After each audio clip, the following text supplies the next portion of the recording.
अस्सलाम वालेकुम students. Nuclear physics course series के लेक्चर 8 में आप सबको खुशामदीद। आज के सेशन में हम सीखेंगे कि सिंटिलेशन काउंटर काम कैसे करता है। तो आखिर ये सेंटिलेशन काउंटर है क्या चीज़? बिल्कुल सादे लफ्ज़ों में ये एक ऐसी डिवाइस है जो हमें नादीदा रेडिएशन को देखने में मदद देती है। लेकिन ये ऐसा करती कैसे है? ये किसी छोटे से पार्टिकल या फोटॉन से एनर्जी लेती है और उसे रोशनी की एक नन्ही सी चमक में बदल देती है। आप इसे एक साइंटिफिक जादू समझ सकते हैं, गायब चीज़ों को जाहिर करना। ये शानदार टेक्नोलॉजी 1940s में इजाद हुई थी, लेकिन साइंस और मेडिसिन में इसकी अहमियत आज पहले से कहीं ज़्यादा है। तो ये जादू असल में काम कैसे करता है? इसके बुनियादी उसूल को समझने के लिए हम एक अदद ना दिखाई देने वाले रेडिएशन पार्टिकल के सफ़र को फॉलो करेंगे। हम उसे उस लम्हे से ट्रैक करेंगे जब वो डिटेक्टर में दाखिल होता है, आखिरी उस नुक्ते तक जहां वो एक काबिले पैमाइश इलेक्ट्रिकल पल्स बनकर बाहर निकलता है। ये एनर्जी की तब्दीली का एक बहुत ही दिलचस्प सफ़र है। ये पूरा सफ़र 6 अहम मराहलों की एक जंजीर में मुकम्मल होता है। सब कुछ शुरू होता है रेडिएशन पार्टिकल की एनर्जी से, फिर वो एनर्जी रोशनी की एनर्जी में बदलती है जो फिर इलेक्ट्रिकल एनर्जी में तब्दील होती है, और आखिर में उस कमज़ोर सी इलेक्ट्रिकल एनर्जी को इतना बढ़ा दिया जाता है कि वो एक मजबूत काबिले पैमाइश सिग्नल बन जाती है। चलिए इस लाजवाब जंजीर की हर कड़ी को अलग अलग करके देखते हैं। पहले 2 स्टेप्स तो पलक झपकते ही हो जाते हैं। जब कोई आने वाला पार्टिकल जैसे कि गैमा रे सिंटिलेटर मटेरियल से टकराता है तो वो अपनी एनर्जी उसके अंदर मौजूद एटम्स को दे देता है। ये एनर्जी एटम्स को, जिसे हम एक्साइटेड स्टेट कहते हैं, उसमें ले आती है। लेकिन एटम्स ज़्यादा देर तक एक्साइटेड रहना पसंद नहीं करते। वो फ़ौरन अपनी नॉर्मल मुस्तहकम हालत में वापस आने की कोशिश करते हैं, और ऐसा करने के लिए वो अपनी जज्ब की हुई एक्स्ट्रा एनर्जी को खारिज कर देते हैं, और ये काम वो रोशनी का एक छोटा सा पैकेट जिसे फोटॉन कहते हैं छोड़कर करते हैं। यही वो चमक है, वो सिंटिलेशन है, जिससे इस काउंटर को इसका नाम मिला है। अब जब हमें रोशनी की एक चमक मिल गई तो ये जाती कहाँ है? ये रोशनी एक गाइड से गुजरती हुई एक डिवाइस तक पहुंचती है जिसे फोटो मल्टीप्लायर ट्यूब या पीएमटी कहते हैं। पीएमटी के दाखिली हिस्से पर एक खास सतह होती है जिसे फोटो कैथोड कहते हैं। जब रोशनी के ये फोटॉन्स इस सतह से टकराते हैं तो वो अपनी एनर्जी इस्तेमाल करके वहां से इलेक्ट्रॉन्स को आज़ाद करवा देते हैं। इस अमल को फोटो इलेक्ट्रिक इफेक्ट कहते हैं। तो देखा आपने, हमने अभी अभी रोशनी की एनर्जी को इलेक्ट्रिकल पार्टिकल्स में तब्दील कर दिया है। ये इस सफ़र का एक बहुत अहम मोड़ है जहां रोशनी बिजली में बदल जाती है। और अब फोटो मल्टीप्लायर ट्यूब का सबसे हैरत अंगेज हिस्सा। फोटो कैथोड से जो चंद इलेक्ट्रॉन्स निकले थे वो बहुत कमज़ोर होते हैं। उन्हें काम का बनाने के लिए उन्हें बढ़ाना या एम्पलीफाई करना ज़रूरी है। पीएमटी के अंदर डायनोड्स नाम की प्लेट्स की एक सीरीज़ होती है। जब पहले इलेक्ट्रॉन्स पहले डायनोड से टकराते हैं तो वो वहाँ से और भी ज़्यादा इलेक्ट्रॉन्स निकालते हैं। फिर इलेक्ट्रॉन्स का ये बढ़ता हुआ ग्रुप अगले डायनोड से टकराता है और एक और भी बड़ी बारिश पैदा करता है। ये अमल बार बार दोहराता है और एक ऐसी चीज़ बनाता है जिसे हम इलेक्ट्रॉन एवलांच यानी इलेक्ट्रॉन्स का तोड़ा कहते हैं। ज़रा सोचिए इसके बारे में।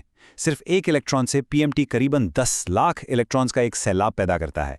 ये इस डिवाइस की नाकाबिले यकीन ताकत है। इसी को एम्प्लीफिकेशन कहते हैं। और अब इस पूरे अमल का सबसे अहम, सबसे शानदार नुक्ता, वो आखिरी इलेक्ट्रिकल पल्स का साइज, वो 10 लाख इलेक्ट्रॉन्स का सैलाब, वो असल रेडिएशन पार्टिकल की एनर्जी के बिल्कुल बराए रास्त मुतनासिब होता है जिसने ये सब शुरू किया था। ये इस काउंटर की सुपर पावर है। इसका मतलब ये है कि एक हाई एनर्जी पार्टिकल एक बड़ा पल्स बनाएगा और एक लो एनर्जी पार्टिकल एक छोटा पल्स बनाएगा। यही वो चीज़ है जो सिंटिलेशन काउंटर को सिर्फ एक डिटेक्टर नहीं बल्कि एक ज़बरदस्त तज्जियाती आला बनाती है।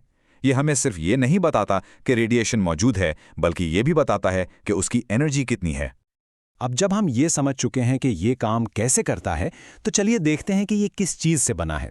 हम इस आले के बुनियादी अज्जा का जायजा लेंगे और शुरुआत करेंगे इसके बिल्कुल दिल से, यानी सिंटिलेटर मटेरियल से। सिंटिलेटर्स आमतौर पर 2 बड़ी अक़साम के होते हैं, ऑर्गेनिक और इनऑर्गेनिक। ऑर्गेनिक सिंटिलेटर्स जैसे कि प्लास्टिक्स या लिक्विड्स बहुत तेज़ होते हैं और बीटा पार्टिकल्स या तेज़ न्यूट्रॉन्स जैसे ज़र्रात का पता लगाने के लिए बेहतरीन हैं। जबकि इनऑर्गेनिक सिंटिलेटर्स, जो आमतौर पर सोडियम आयोडाइड जैसे क्रिस्टल्स होते हैं, थोड़ा आहिस्ता काम करते हैं लेकिन रोशनी बहुत ज़्यादा पैदा करते हैं, जिसकी वजह से वो ताकतवर गामा रेज और एक्स रेज का पता लगाने के लिए परफेक्ट हैं। सही सिंटिलेटर चुनना बिल्कुल किसी काम के लिए सही औजार चुनने जैसा है। आप तेज चुस्त पार्टिकल्स के लिए ऑर्गेनिक्स इस्तेमाल करते हैं और हाई एनर्जी रेस के लिए इनऑर्गेनिक्स। सबसे आम inorganic scintillator sodium iodide crystal है, जिसमें थोड़ी सी मिकदार में थैलियम मिलाया जाता है। हम इससे NiTl लिखते हैं। ये नाखालसी मिलाने के अमल को डोपिंग कहते हैं और ये इंतहाई ज़रूरी है। इसे ऐसे समझें जैसे आप किसी खाने में एक खास मसाला डालते हैं जो पूरे जायके को निखार देता है। थैलियम के एटम्स क्रिस्टल के अंदर ऐसे रास्ते बनाते हैं जो रोशनी के इखराज के अमल को बहुत ज़्यादा मौसर बना देते हैं, जिससे हमें हर पार्टिकल के लिए एक ज़्यादा रोशन चमक मिलती है। तो चलिए अब तमाम बुनियादी अज्जा को एक टीम के तौर पर देखते हैं। सबसे पहले आपके पास सिंटिलेटर मटेरियल है जो रेडिएशन के लिए रिसीवर का काम करता है। इसके बाद लाइट गाइड है जो पैगाम रसां है और रोशनी को अगले मरहले तक ले जाता है। फिर आता है फोटो मल्टीप्लायर ट्यूब जो सिग्नल का ताकतवर एम्पलीफायर है। और आखिर में सिग्नल प्रोसेसिंग इलेक्ट्रॉनिक्स जो इस पूरे ऑपरेशन का दिमाग है, जो पल्स का तज्जिया करके हमें आखिरी नतीजा देते हैं। ठीक है, चलिए स्क्रीन पर मौजूद इस डायग्राम को देखते हैं ताकि समझ सकें कि ये पूरी टीम कैसे जुड़ी हुई है। आप देख सकते हैं कि रेडिएशन बाईं तरफ से दाखिल होती है और सिंटिलेटर क्रिस्टल से टकराती है। इससे पैदा होने वाली रोशनी की चमक लाइट गाइड से गुजरती हुई पीएमटी के शुरू में मौजूद फोटो कैथोड से टकराती है। इससे पहले इलेक्ट्रॉन्स निकलते हैं जिन्हें फिर डायनोड्स की सीरीज की तरफ तेजी से भेजा जाता है। हर डायनोड पर इलेक्ट्रॉन्स की तादाद बढ़ती जाती है और वही तोदा बनता है जिसकी हमने बात की थी। आखिर में इलेक्ट्रॉन्स का ये ज़बरदस्त बादल एनोड पर जमा होता है, जिससे वो आखिरी इलेक्ट्रिकल पल्स बनता है जिसे मापा जाता है। चलिए अब थ्योरी से निकलकर असली दुनिया की तरफ चलते हैं और देखते हैं कि ये लाजवाब डिटेक्टर्स साइंस, मेडिसिन और इंडस्ट्री में क्या अहम किरदार अदा करते हैं। इनके इस्तेमालात की फहरिस्त वाकई बहुत मुतासिरकुन है। मेडिसिन में ये पेट स्कैन्स और गैमा कैमरास के पीछे की बुनियादी टेक्नोलॉजी है। ये आलात लफ्जी तौर पर इंसानी जिस्म के अंदर कैंसर जैसी चीज़ों को देखने के लिए सिंटिलेशन काउंटर्स पर इन्हिसार करते हैं।